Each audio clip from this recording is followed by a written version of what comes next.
আসসালামু আলাইকুম, সবাই কেমন আছেন? সময়ে সময় খেলা ইউটিউব চ্যানেলে আপনাদের সাথে রয়েছে আমি তারেক। দর্শক বন্ধুরা, আপনারা জানেন বাংলাদেশ সাম্প্রতিক সময়ে অস্ট্রেলিয়ার সাথে টেস্ট ম্যাচ জিতে বেশ আলোড়ন সৃষ্টি করে দিয়েছে। অস্ট্রেলিয়ার মাটিতে অস্ট্রেলিয়াকে হারানো এটা কিন্তু যেন-তেন ব্যাপার নয়। আমি আমার আগের ভিডিওতে আপনাদেরকে অনেক কিছু শেয়ার করেছি এ ব্যাপারে। তো আসলেই অবশ্যই এটা একটা মর্যাদাপূর্ণ জয়লাভ আমি বলব। বাংলাদেশের হিস্ট্রিতে যতগুলা বাংলাদেশের জয় রয়েছে তার মধ্যে এটি অন্যতম একটি জয় আমি বলব। কারণ অস্ট্রেলিয়ার এত শক্তিশালী স্কোয়াডের মধ্যেও বাংলাদেশ যেভাবে পারফর্ম করেছে বোলিং, ব্যাটিং, ফিল্ডিং, প্ল্যানিং সব ডিপার্টমেন্টে আপ টু দ্য মার্ক। তো সকল কিছুর কম্বিনেশনে অস্ট্রেলিয়াকে তারা এমনভাবে ঘায়েল করেছিল, অস্ট্রেলিয়া এর থেকে বাইরে হতে পারে না। অর্থাৎ ১১টা সেশনে পুরো ডমিনেট করেছে বাংলাদেশ দল। তো এরকম পারফরমেন্স তো আমরা আশা করি আমাদের বাংলাদেশ দল থেকে। ঠিক আছে? যার ফলশ্রুতিতে আমরা গিয়ে দেখতে পাচ্ছি বাংলাদেশ দল বর্তমান যে টেস্ট চ্যাম্পিয়নশিপ স্কোয়াড রয়েছে সেখানে বাংলাদেশ ৪ নম্বরে অবস্থান করছে। বাংলাদেশের আগে রয়েছে নিউজিল্যান্ড, তার উপরে অর্থাৎ ২ নম্বরে রয়েছে সাউথ আফ্রিকা এবং সবার উপরে রয়েছে অস্ট্রেলিয়া। বাংলাদেশ যদি এই টেস্টের ফাইনালে খেলতে চায়, বাংলাদেশের টোটাল বাকি ৭টা ম্যাচ রয়েছে টেস্ট চ্যাম্পিয়নশিপের জন্য। তো এখান থেকে বাংলাদেশকে মিনিমাম ৫টা ম্যাচ জিততে হবে ৭টা থেকে। তো এই ৭টা ম্যাচ কাদের সাথে রয়েছে? একটা অবভিয়াসলি অস্ট্রেলিয়ার সাথে নেক্সট ম্যাচ যেটা মেক্কাইতে অনুষ্ঠিত হবে। আর ২ টা হচ্ছে সাউথ আফ্রিকার সাথে, আর ২ টা হচ্ছে ইংল্যান্ডের সাথে। অবভিয়াসলি সবগুলো হচ্ছে টাফ অপোনেন্ট। তো আমরা আসলে আশা না করি যে বাংলাদেশ ৫টা জিতবে, যেহেতু এটা খুবই টাফ কন্ডিশন হবে। সাউথ আফ্রিকার মাঠে গিয়ে খেলা, তারপরে ইংল্যান্ডের সাথে। তো এখান থেকে আমরা হয়তো বা একটা করে জিতিও, তাহলে আমাদের জন্য এটা অনেক বেশি, অন্তত আমরা র্যাঙ্কিং এ একদম তলানিতে না থেকে অন্তত একটু উপরে হলে থাকতে পারবো, সেটা আমাদের জন্য অনেক বেশি অ্যাচিভমেন্ট হবে। তো এই গেল হচ্ছে টেস্টের চ্যাম্পিয়নশিপ স্কোয়াডের কথা আমি বললাম, সেহেতু বাংলাদেশ এখন ভালো অবস্থানে রয়েছে। সো নেক্সট ম্যাচ বাংলাদেশের যেটা রয়েছে ম্যাককাইতে, আহ এটাও কিন্তু খুবই গুরুত্বপূর্ণ ম্যাচ। অবভিয়াসলি অস্ট্রেলিয়া কিন্তু এই ম্যাচটা নিয়ে খুবই আতঙ্কে আছে ইতিমধ্যেই। আমরা অস্ট্রেলিয়ার বিভিন্ন গণমাধ্যম দেখছি, তারা রীতিমতো ধুয়ে দিচ্ছে অস্ট্রেলিয়ান প্লেয়ারদেরকে। তারা আসলে মানে মানতেই পারছে না যে বাংলাদেশের মতো দলের সাথে তারা টেস্ট ম্যাচ হেরেছে, যেখানে এশিয়ার থেকে ইন্ডিয়া বলেন বা অন্যান্য দল এত স্কোয়াড নিয়েও ডমিনেট করতে পারে, সেহেতু বাংলাদেশ হঠাৎ করে এসে কিভাবে এটা চেঞ্জ হয়ে গেল এবং কিভাবে অস্ট্রেলিয়াকে হারালো, সেটা আসলে তারা অবাক হয়ে গেছে। যদিও অস্ট্রেলিয়ান অনেক প্লেয়ার কিন্তু বাংলাদেশের এই জয়কে সম্মানজনক আহ, হিসেবেই দেখছে।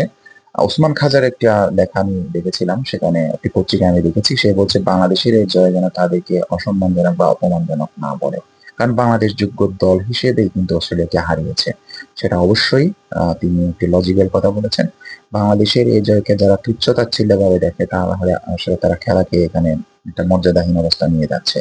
ঠিক আছে? কারণ বাংলাদেশ তো এখানে এমন না যে প্রথম কয়েকটা সেশন খারাপ খেলে লাস্টের দিকে ভালো খেলে জিতে গেল।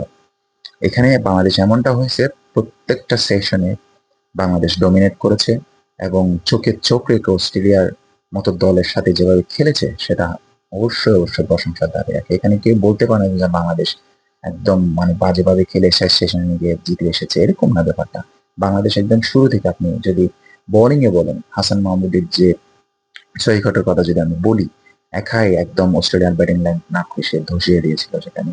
পরবর্তীতে ব্যাটসম্যানদের কন্ট্রিবিউশন যদি আমি বলি, তানজিদ হাসান তামিমের যে অনবদ্য ইনিংসটা ইতিহাস হয়ে যাবে বাংলাদেশের জন্য। ঠিক আছে? এইরকম কন্ডিশনে যেখানে শক্তিশালী বোলিং স্কোয়াডস, স্টার্ক বলেন, তারপর হচ্ছে হাইজেলউড, হ্যাঁ, তারপর হচ্ছে প্যাট কামিন্স, তারপর হচ্ছে ক্যামেরন গ্রিন, এরকম তো অনেক বড় মাপের খেলোয়াড় এবং প্রিমিয়াম কোয়ালিটির খেলোয়াড়। এদের এগেনস্টে আপনি যখন 100 করবেন, সেটা অবশ্যই অনেক বড় কিছু নেই, বড় অ্যাচিভমেন্ট আমি বলবো। তো সেক্ষেত্রে সেটা খাটো করে দেখার কোনো সুযোগ নাই বেসিক্যালি এখানে।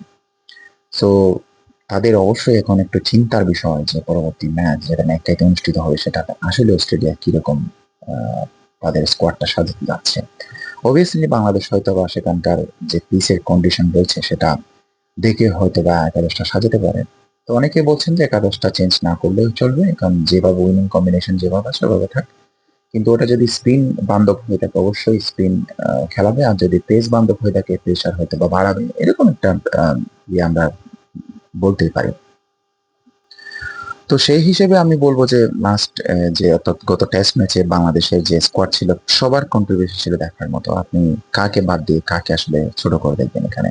বোলিং বলেন, তারপর হচ্ছে ব্যাটিং বলেন, সবার কম বেশি সবার অবদান রয়েছে। স্পেসিফিক্যালি আমি বলবো যে spinner allrounder, batting spinner allrounder আমাদের মেহেদী হাসান মিরাজ যেভাবে লাস্টের দিকে খেলেছিল সেদিন, তার ব্যাটিং বলেন বা বোলিং বলেন দুর্দান্ত দুর্দান্ত হয়েছে। তো এই ধরনের খেলা কিন্তু আমরা আশা করতেই পারি পরবর্তী ম্যাচে।